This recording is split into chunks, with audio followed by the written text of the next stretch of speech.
Сәлеметсіздер ме? Менің атым Каныева Меруерт.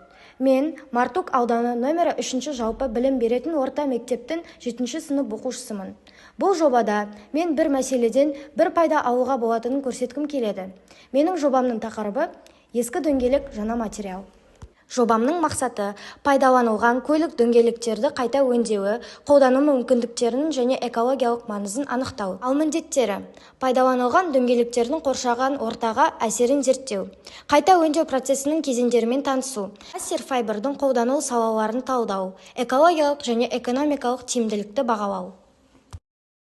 Қазіргі таңда экологиялық мәселелердің бірі тұрмыстық және өндірістік қалдықтардың шамадан тыс артуы. Солардың ішінде көлік дөңгелектері ұзақ уақыт ыдырамайды, қоршаған ортаға қауіпті қалдықтар түріне жатады.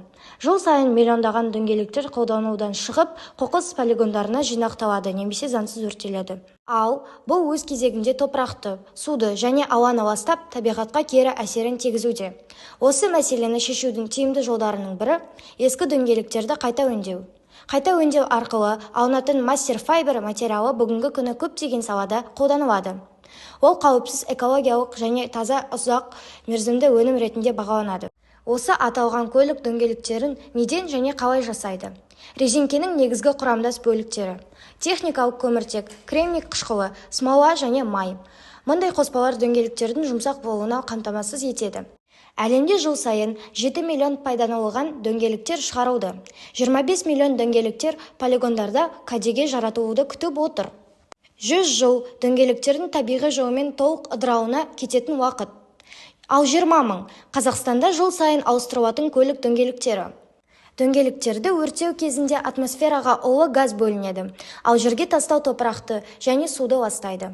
Олардың құрамындағы химиялық заттар адам денсаулығына да үлкен зиян тигізеді. Шинаға ұқсас құрылғыны ойлап тапқан алғашқы өнертапқыш Роберт Томпсон, бірақ оның жұмысы ешкімді қызықтырмады. Көлік дөңгелектерінің екінші өнертапқышы қарапайым ветеринар Джон Данлоп болды. Қазақстандағы маңызды шина өндіріс кәсіпорны Tingery Tires. Орналасқан жері Қарағанды облысы, ал өнімдері жеңіл автокөлік дөңгелектерінің жылдық өндірісі 3 миллион, ал жүк көлігі үшін шиналар жылына 500 мың дөңгелек. Мастер-файбер жасау технологиясы бірнеше кезеңнен тұрады. Ең бірінші, мектебіміздің қасындағы автодөңгелек жөндеу орнына бардым.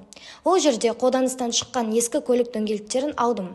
Дөңгелектерді 4-5 ірі бөліктерге бөліп, одан соң кіші бөлшектерге ұсақтадым.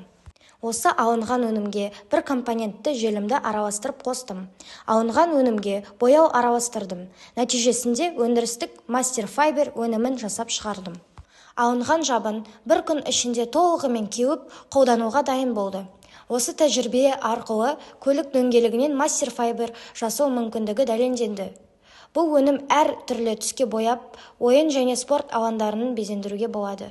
Бұл бізге балалар мен спорт алаңдары үшін қауіпсіздік, төзімділік, түрлі түсті береді және құрылыс саласында қолдануға өте ыңғайлы.